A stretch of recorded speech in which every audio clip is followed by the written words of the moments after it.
Keep it alive through these lines I write. I keep it live cause I thrive. I might just blow your mind tonight. I'm so hyped, but it's no hype. From this height, it's direct hits on sight.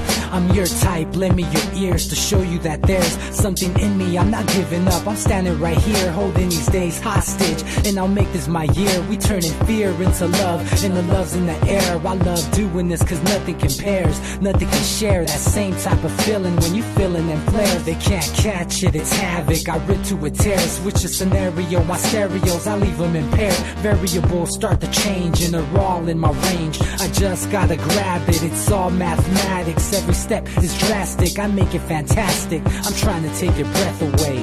Asthmatic. This is live through the stereo. Go and let it blow, blow through the stereo. I'ma let them know through the stereo.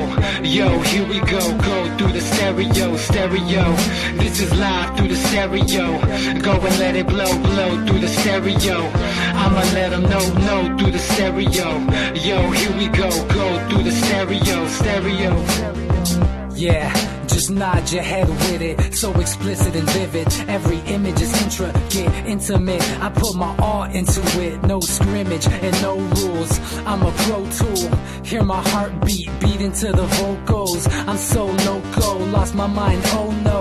It's Ponderoso, dope, so no overdose, cause it's dope, yo. Man, this is house grown, mixed with some milestones. So I let the style flow down like the Dow Jones. Bringing it with some foul tones, letting the crowd know we getting loud, so it's eardrum rudiments. Yeah, we bring it rude again. Move, little hooligan. Music for tuning in, full time to the 10. I'm on my clock like I told you. I'm doing this for dreams we pursuing.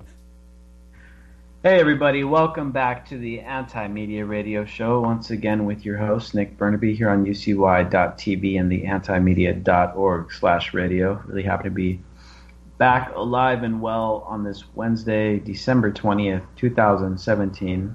Yeah, it's really great.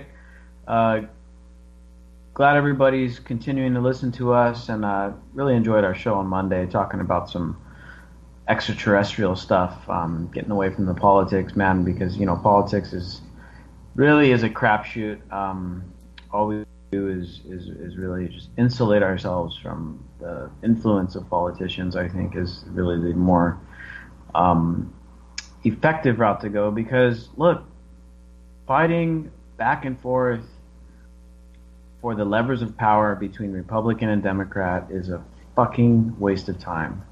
And I still have so many friends that are out there just still pulling for Bernie Sanders. I can't believe it. I mean, I understand it, I guess, because I went through that phenomenon back in 2012. And maybe I just am a bit jaded because of, you know, I've been 5 years now on that front of, all right, Republican and Democratic politics is not going to solve this thing here, because the people that are in control of the levers of power will never let anybody from outside of that,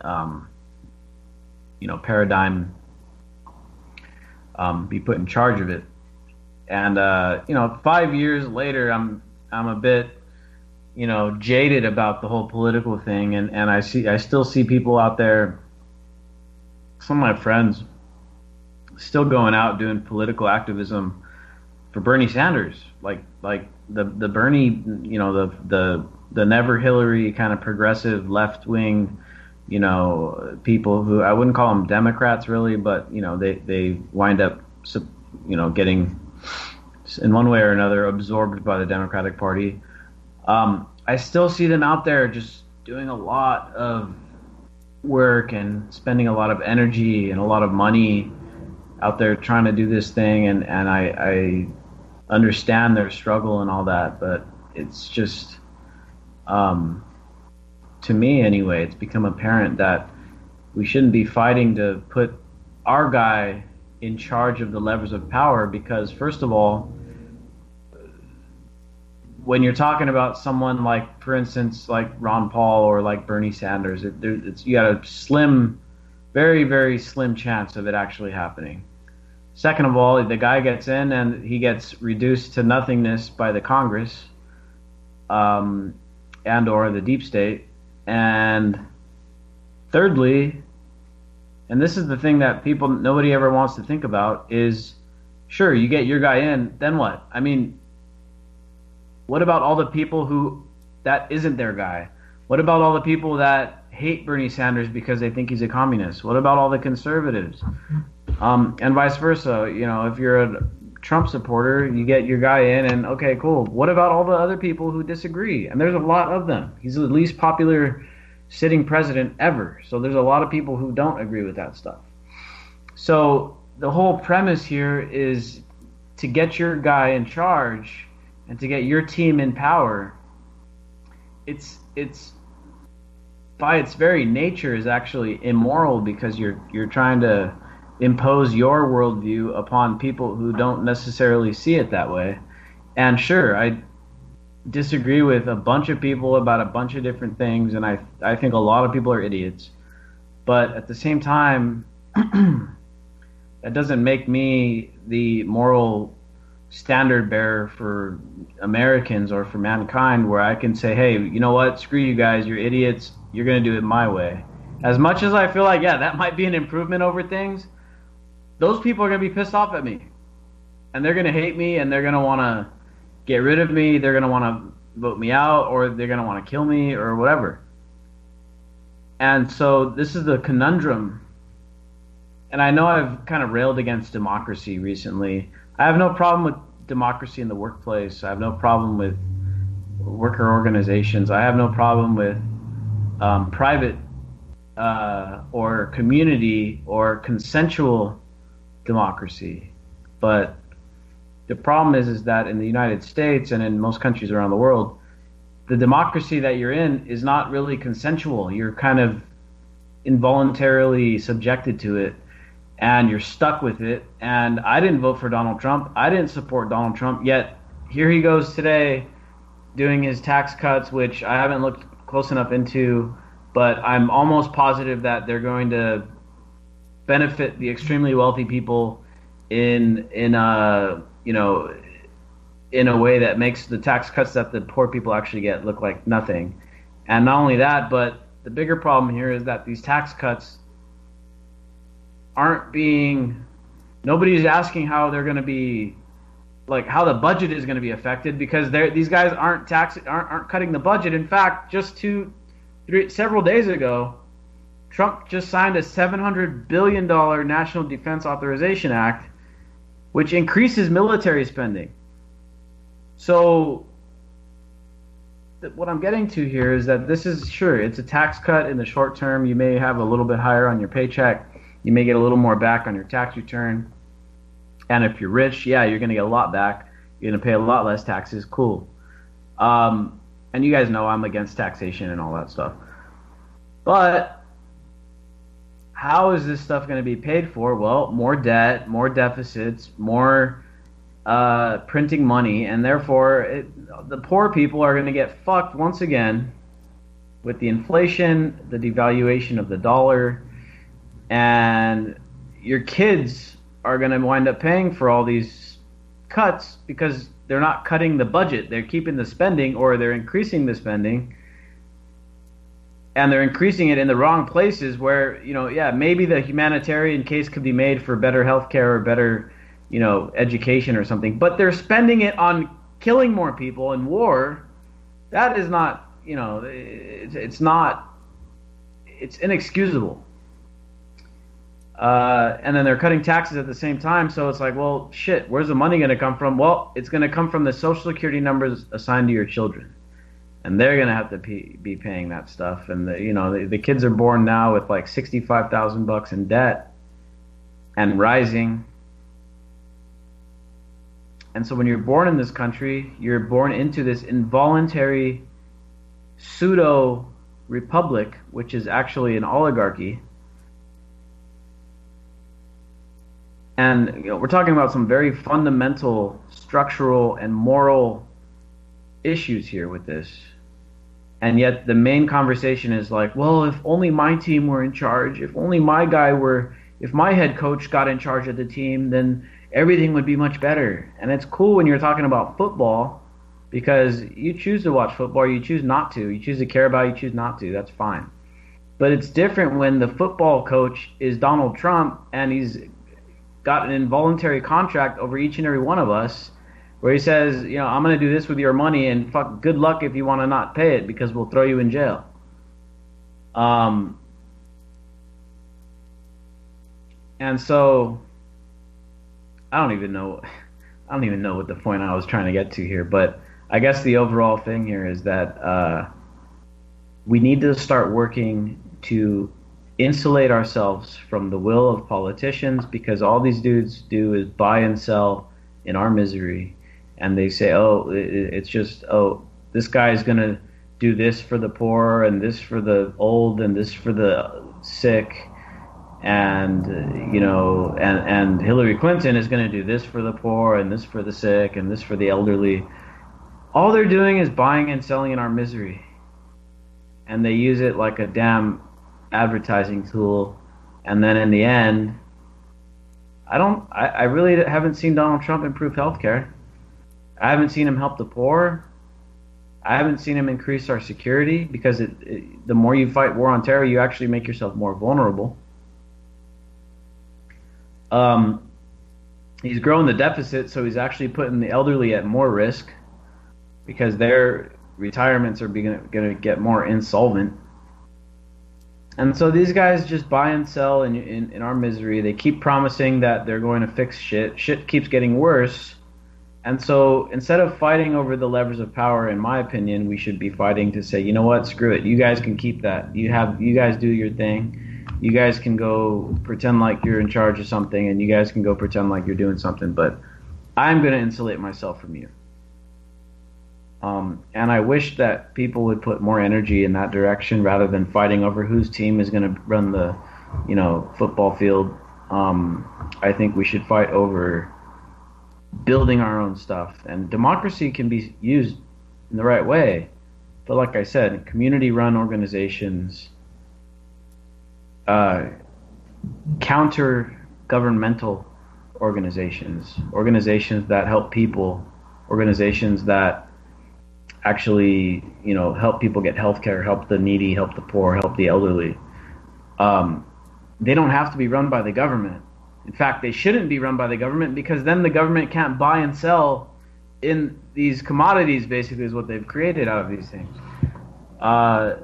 If they weren't in charge of that stuff, it would be a lot easier for all of us to say, you know what in the world are we even doing having politicians now? Our healthcare is fine because we have organizations set up to take care of that. Welfare is fine. Kids aren't starving on the street. People aren't dying of chronic poverty because we have organizations set up a safety net set up for that. There's a cryptocurrency based retirement set up for people getting older, getting into retirement. Cool. All that stuff's taken care of. Can you remind me again why we have the government? This to me is where we should be going with political activism. Is getting these guys out of the way. That's all they do. They get in the way of progress. Republican, Democrat, Bernie Sanders, Ron Paul. Sure, I have a soft spot for some of these guys, but all they do is give us false hope and get in the way of our own progress. Because we don't need politicians to give us progress. We need to say, you know what, screw it. We don't need politicians anymore. You guys are just middlemen. That's all you are. Anyway, long enough rant here. Let's get the show on the road. I've got our awesome journalist, Jake Anderson, co-hosting with me tonight, apparently. What's up, Jake? How you doing, man? I'm good, Nick. Just, up to my usual shenanigans, trying to stay positive, despite all signs to the contrary. I think that was a pretty good take on the situation we're in. Of course, it's factoring in the complexity of managing a diverse population, which, of course, is what statists argue is the sheer volume and complexity of a, diverse population necessitates a governing body. And then there are people that think that everything would be better managed if it was simply a free market.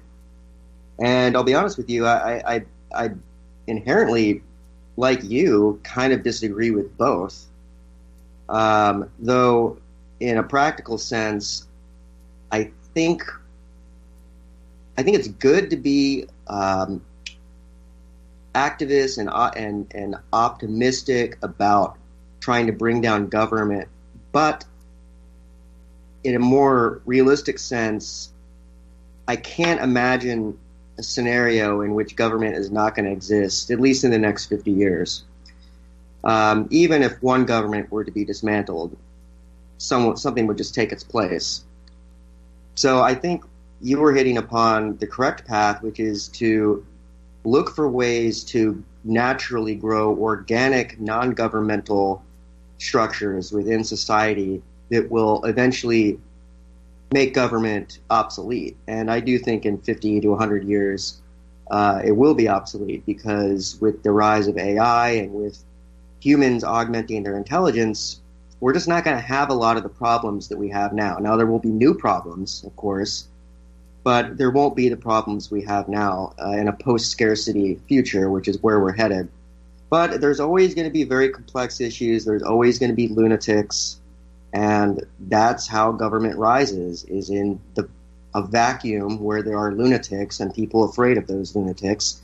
And by lunatics, I mean sociopaths and psychopaths, both of them. So yeah, it's a complex issue, and I commend you for trying to deconstruct it in a way that makes sense.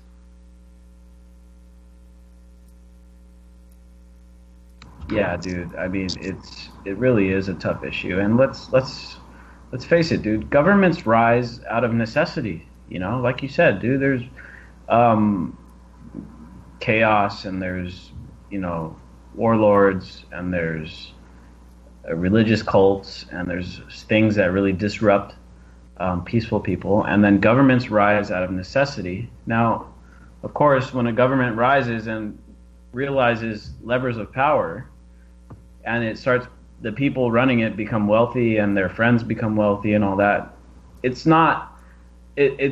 very illogical to think that these guys are going to try to actually, like, legitimately, permanently solve problems, because then they give up their power. So governments may rise, I think, out of necessity or out of circumstance, but later on they just create a demand for themselves by keeping the chaos going. I think the war on terror is a perfect example of that. I mean, anybody with really strong understanding of foreign policy knows that the U.S. is basically creating a permanent market for its, national defense, establishment or whatever, and so that's just one example of the government creating a need for itself. And, but yeah, dude, I mean, the way I see this progressing is,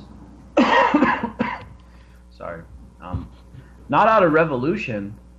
If we have a revolution tomorrow, and I see people all the time like, oh, we're going to have a revolution and we're going to overthrow, and, and a lot of them are conservatives and stuff. And yeah, we're going to, if they're, talking about overthrowing Obama and that kind of thing. And then what? What do you put in its place? And of course the anarchists will say, well, you don't replace it with anything. Well, that's a problem too, because you leave a huge vacuum in a society that isn't ready to have no government yet. I mean, the fact of the matter is that the world is governed by states. Most people are statists, and it's going to be that way until the state becomes irrelevant. And the state isn't going to make itself irrelevant. It's got to be done intentionally. And I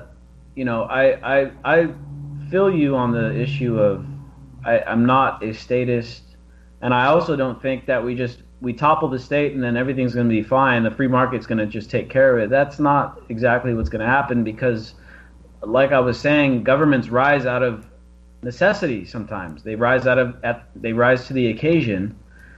And a strong man could come in and look. If we had a revolution tomorrow in this country, I wouldn't doubt if fools made somebody a dictator. and America just became a total empire with an emperor in charge of it. That would not surprise me at all, because people are statists and they want some strong state to take care of them because that's all they know, and they're scared of anything else, and that makes sense. But I think what we need is an intentional movement, an intentional economic political movement, not a complete free market where you just let shit happen. We need to intentionally build the safety nets that people are so scared of losing, and they run to the state every time they think they're going to lose it. And once you get the safety net out of the hands of the state, well, then all of a sudden, once that's really in place and it's actually working well, then we could start talking about, okay, now we need a revolution. Now we can get rid of the state. Now we can say, you know what, we don't need you guys anymore. We're doing it fine on our own. And then, you know, we're talking about years down the line here. We're not talking about this happening tomorrow.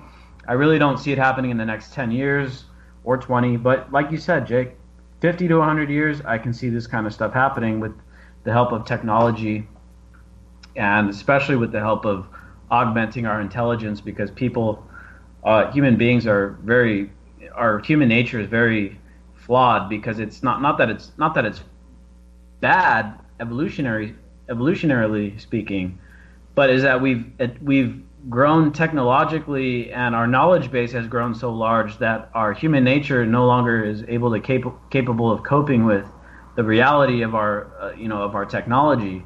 And that's why we got all this destruction of the ecosystem, all this pollution, all the plastic, cutting down all these forests, because we're not able to understand the true ramifications of our technology and our ability to use it. Hopefully, as we start developing more augmentation, and I don't want to say full-on transhumanism, but just technology helping us overcome the flaws in human nature, as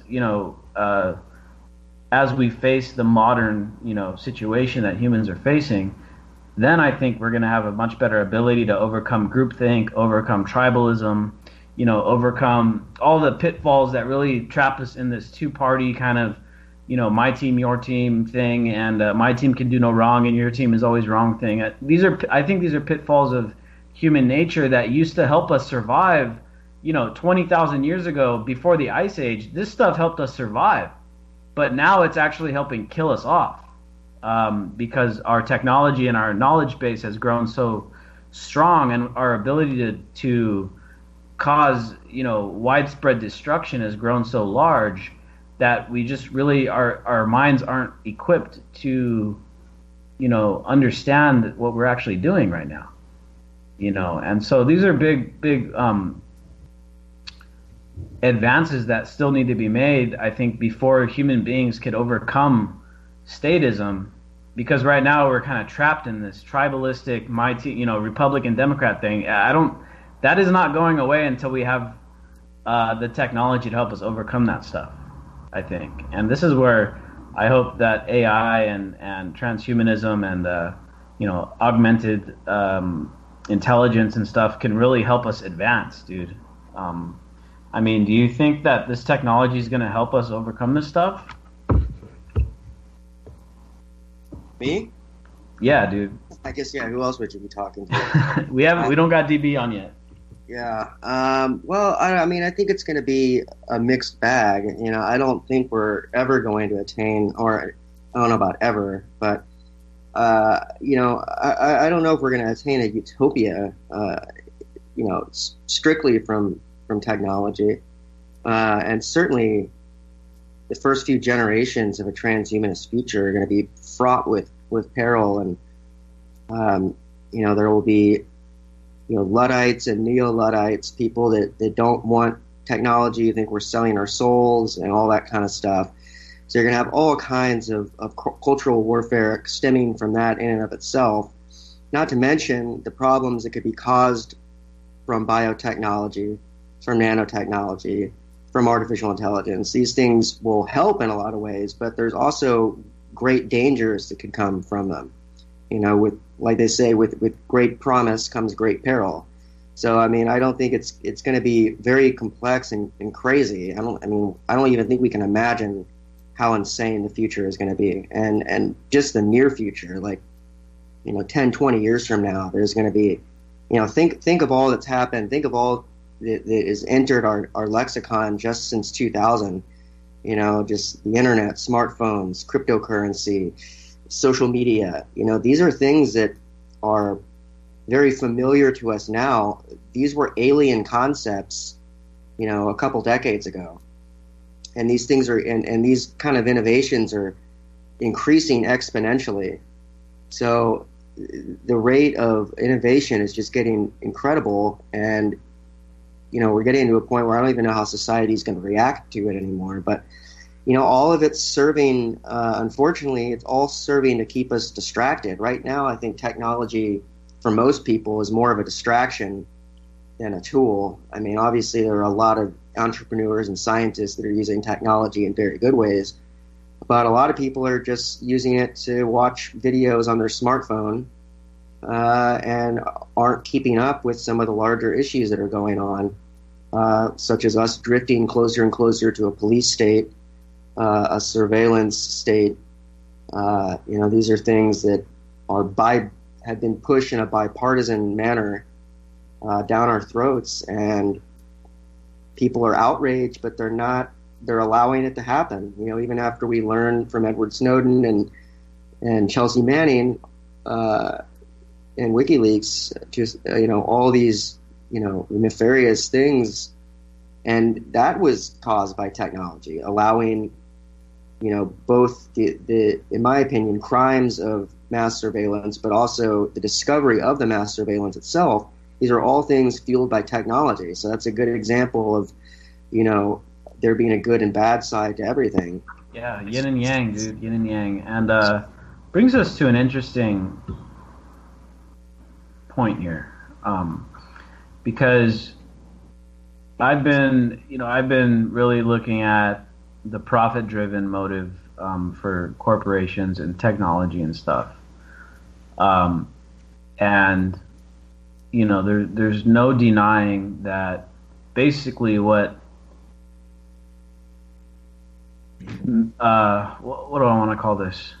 Super capitalism is based on is hacking into the human nature and finding ways to exploit our brains and to get us to buy things and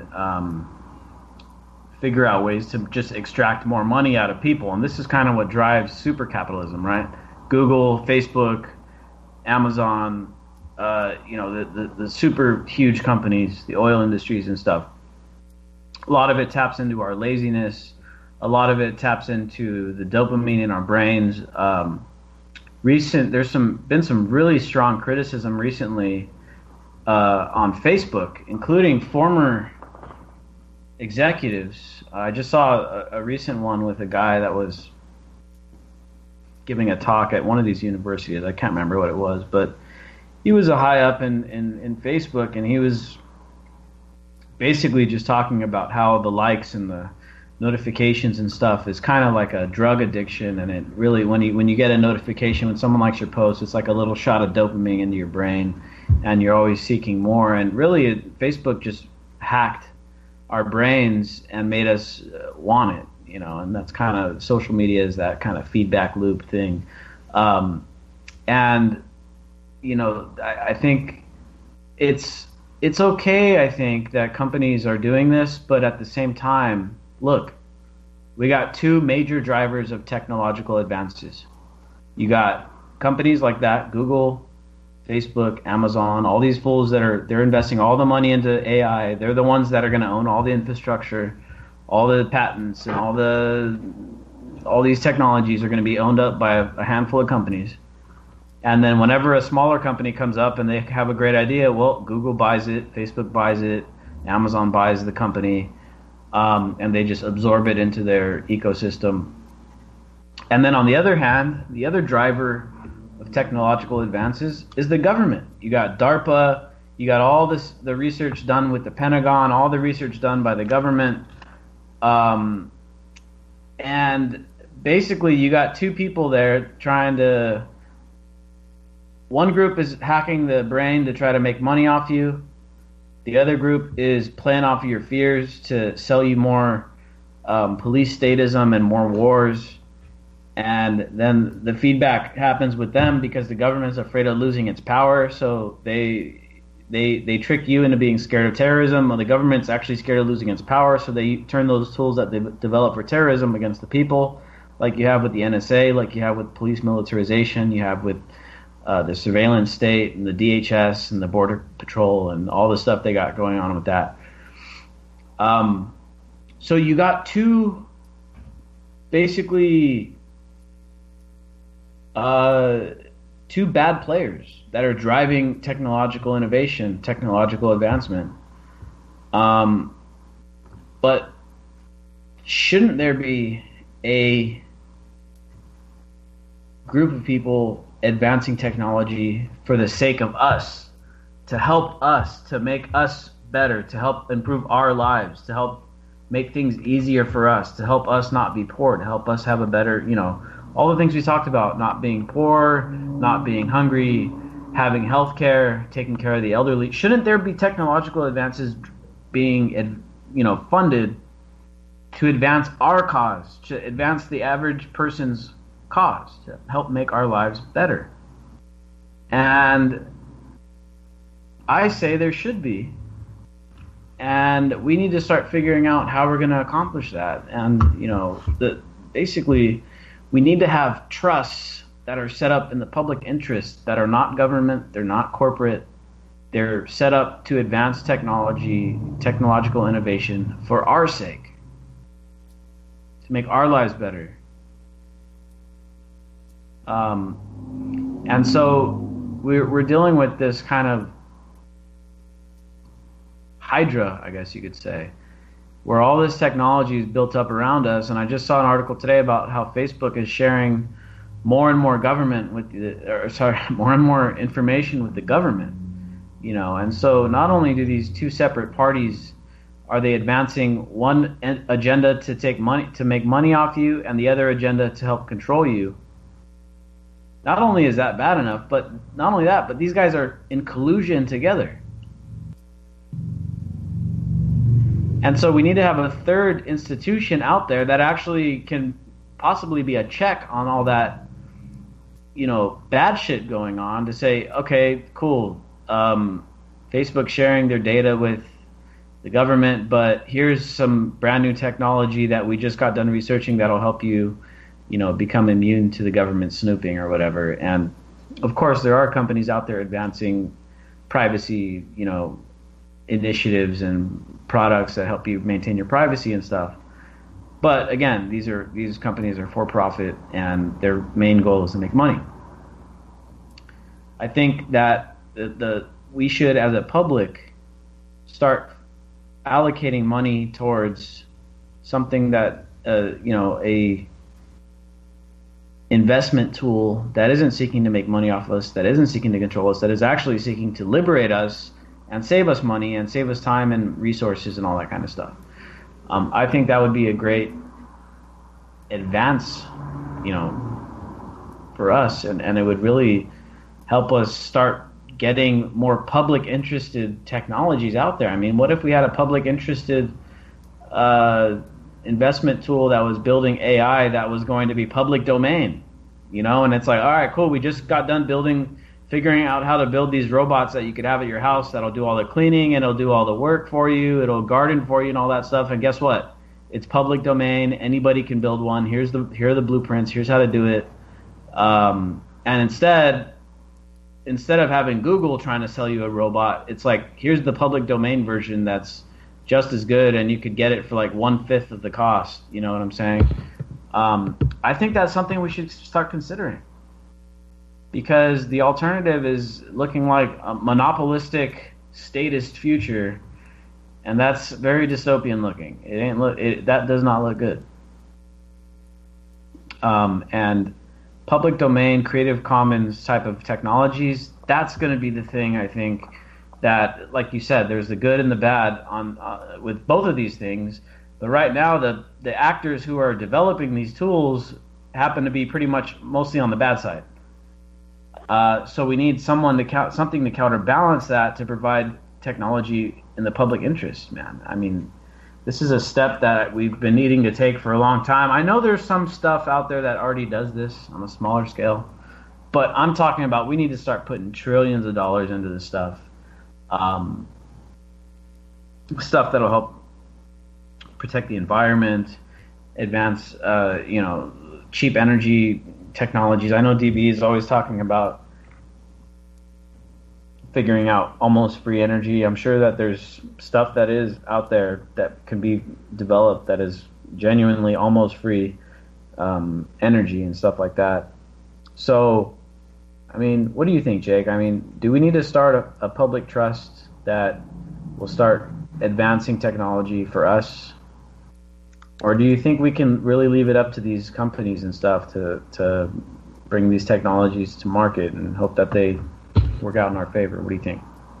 I mean, I think it's a great idea. I mean, I actually was loving that idea when you pitched it. Yeah, we should have a third tier going on that is separate from corporations and government.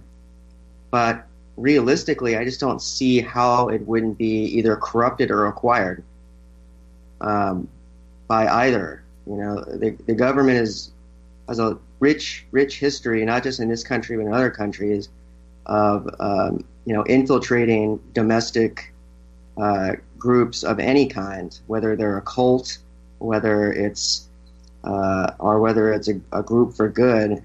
And, look at what's happened with Black Lives Matter, which is a group that literally is just anti-police brutality against blacks, or at least that's how it started.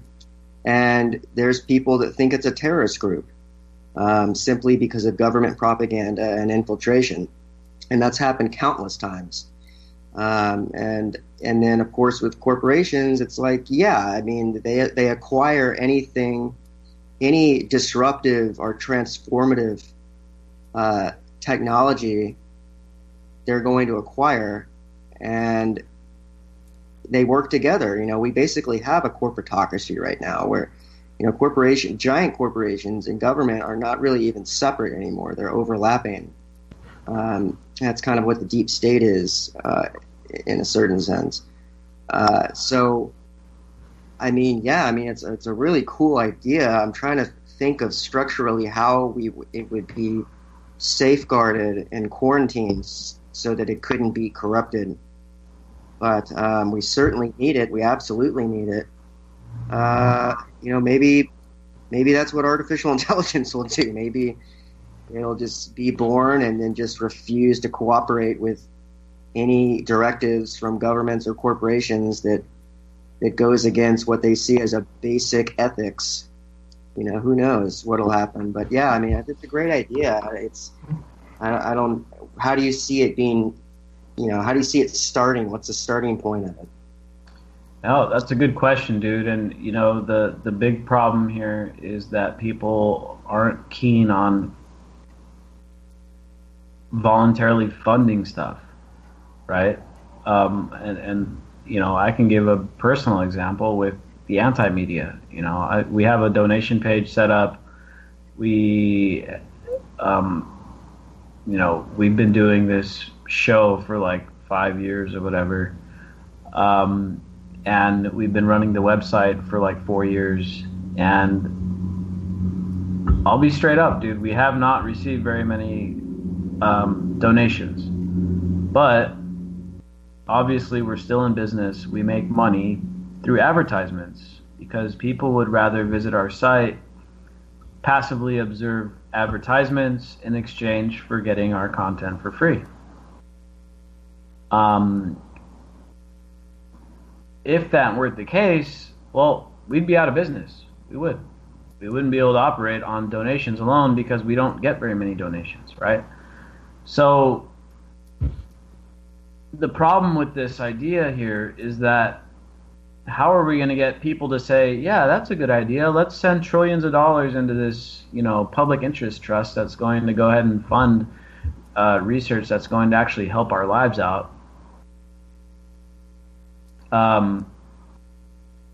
it's basically going to be impossible to get people to do that. Half the reason why people give donations right now, and a bunch of these thrift stores are some of the bigger sources of localized charity or whatever, is people trying to clear out room in their closet because they're buying new clothes, so they don't got room anymore, so they give their old shit away, and then the thrift store resells it, and they use it, hopefully for charitable, causes. I don't think people are like buying stuff just to donate stuff. I mean, I know I've done that. I know people do that on occasion. But generally speaking, people aren't really going around just donating shit. Why? Because, well, they can hardly make it on their own how it is. People are barely making it, paying rent and paying mortgage and paying the bills and the groceries and the gas and everything's prices keep going up. And so this is going to be the hard thing, is getting the funding, getting people to cough up the money for it. Even though it is going to be in the public interest, it is going to help them out. Well, how do we get people to fund it? And that's the big problem. I mean, everybody's like, with our case, it's like, oh yeah, everybody knows the media sucks, and everybody, talks all kinds of smack about Fox or about CNN or about MSNBC. It's like, okay, cool, you guys know what's wrong. Help us, build an alternative. And then it's like, okay, crickets, right? But, I never ask for donations. I never beg for donations. We have a fine business model working with advertisements. That's totally fine. But the problem is people don't really have a tendency of putting their money where their mouths are. People love to talk a bunch of shit. People love to have opinions. People love to say a bunch of shit. But when it comes down to it, it's like, okay, you want to talk a bunch of shit about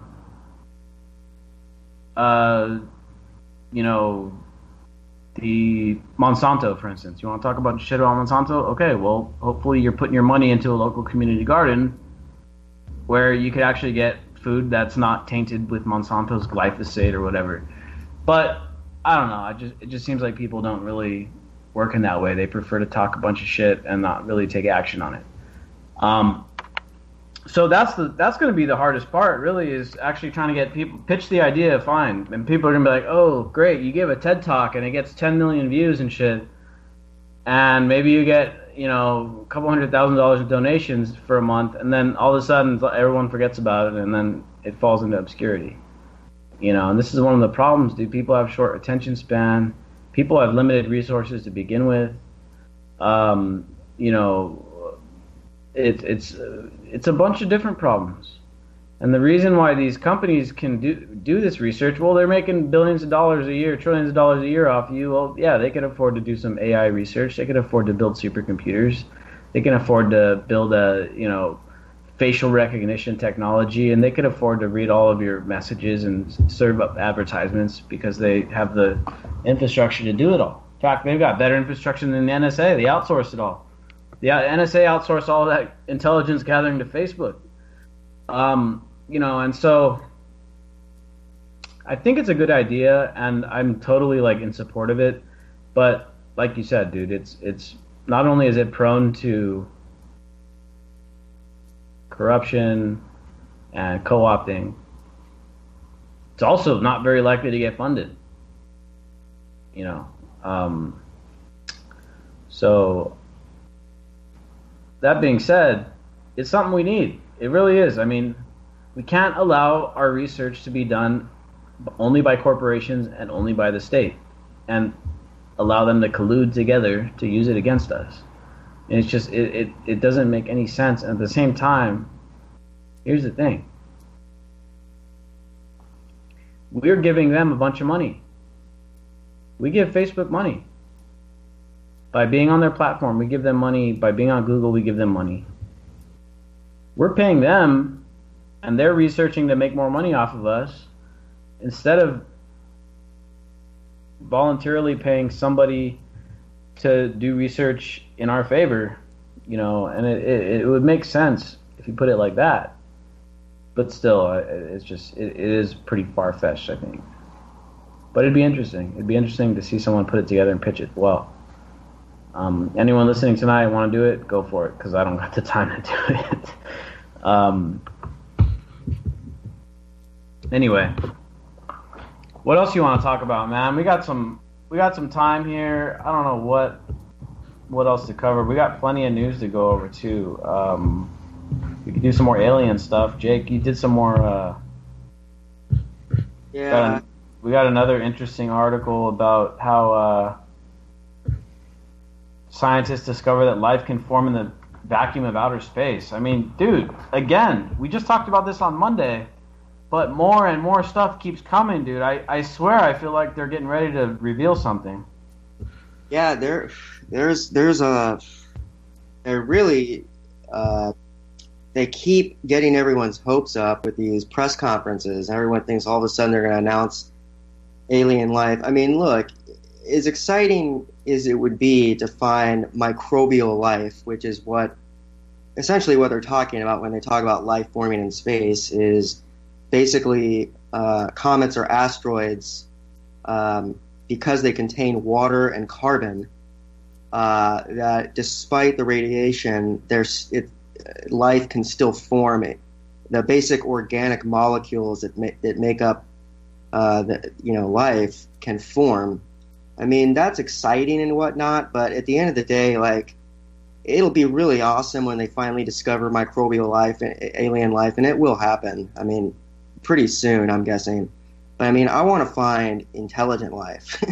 And, so one thing I just turned in today, you'll see it soon, it's about, Lockheed Martin actually, a university did it too, but Lockheed Martin and NASA are working together on an AI that can filter through all of the information from the Kepler telescope missions in space, and then once the James Webb telescope gets up there, and this thing, I don't know if you know about the James Webb telescope, this thing is going to make Hubble look like a hobo, man. Like, this thing is going to be like 100 times more powerful than Hubble. We're gonna be, like, literally see the atmospheres of exoplanets, and we're gonna be basically what they can do is they can analyze the light frequencies that are reflected off planets and go through the planet's atmosphere, and then based on the spectra of those light wavelengths, they can determine what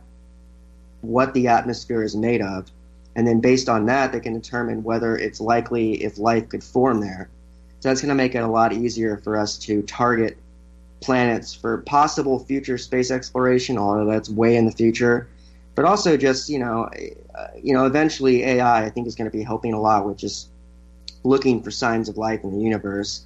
And that's pretty exciting. But yeah, man, there's so many things going on in science right now. It's pretty overwhelming, and it's like, shit, humans don't even know how to deal with themselves yet. What are we going to do with another alien race? Like, I don't even want humans to, even I'm contradicting what I just said, but I don't even want humans to find an alien race right now, because we're not evolved enough for it, which is probably why we're not finding them. They're probably avoiding us because we're just not evolved. We're either going to view them as the other and declare war on them, especially if they're, less advanced than us. Of course, I don't know how a less advanced species could get here, but if they're more advanced than us, we're going to look like fools, and we're going to make fools of ourselves. So I don't know, man. I mean, maybe we'll finally get some bipartisanship out of it, right? That's what Reagan said in 87 at the United Nations. He said, it's kind of a famous speech, but he was like, our petty differences would go away if we were encountered by some species from beyond. But of course, he's basically insinuating that we would have to join together to go to war with them. And then Clinton said the same thing in an interview with Jimmy Kimmel. I mean, I swear they just repeat the same shit over and over again, but yeah, I don't know. Republicans and Democrats agree we must kill the other guy. Yeah. Well, it's the most profitable industry on the planet, creating weapons to kill people. That's damn right.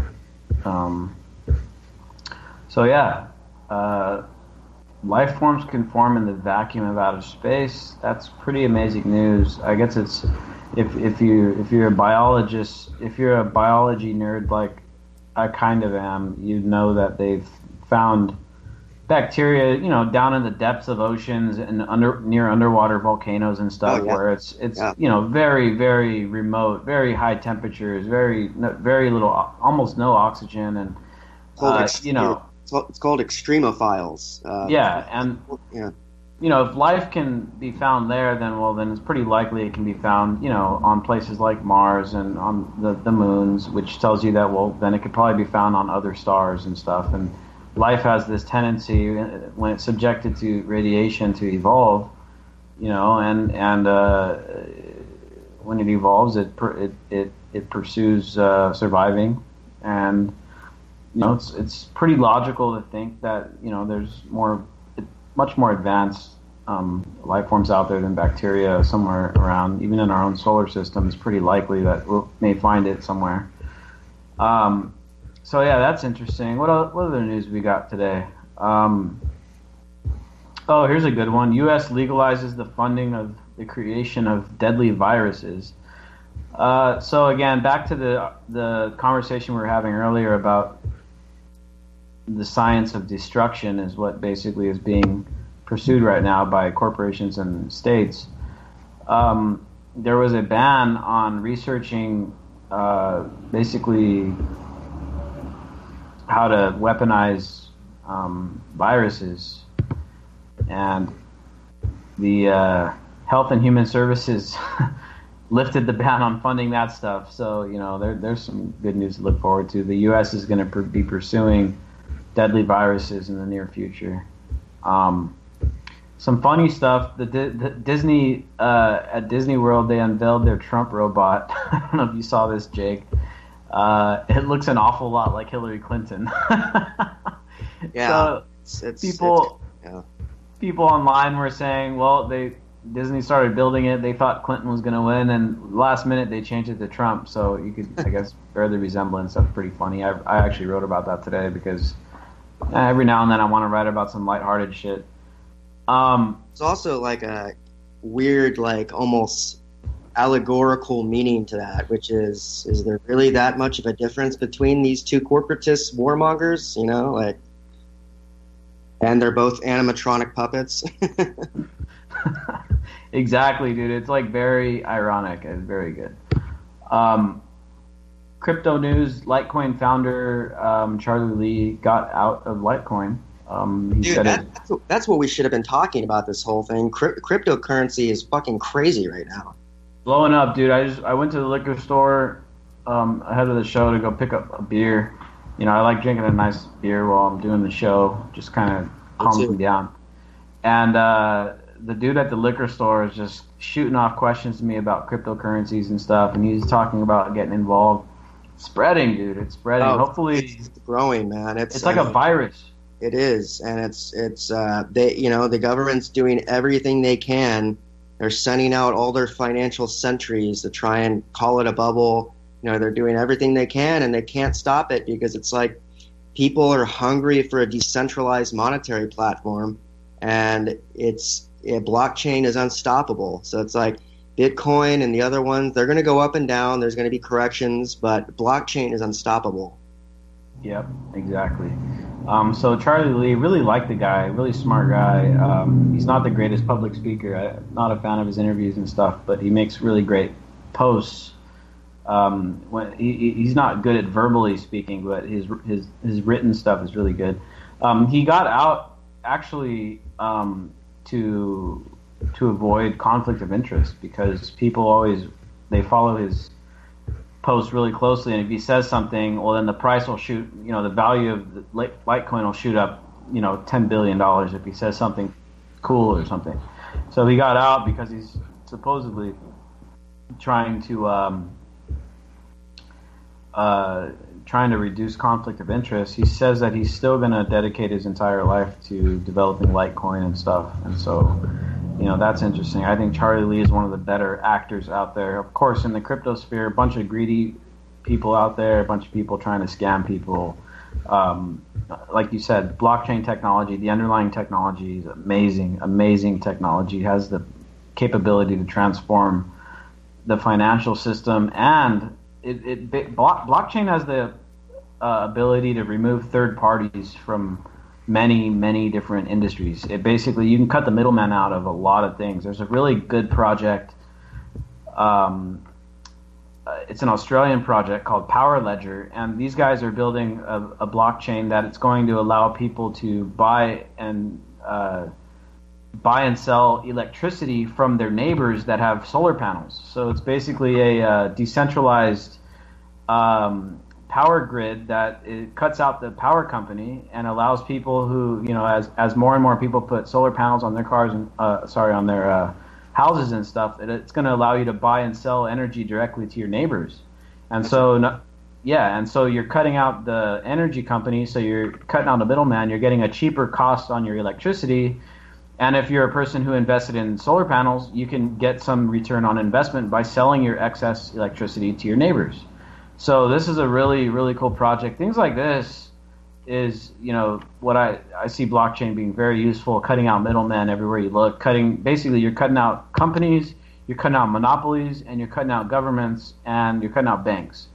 And the more we can cut all those things out, well, the better it is going to be for the average person that's trying to get electricity or trying to store money or trying to make payments or trying to do whatever, bunch of different things.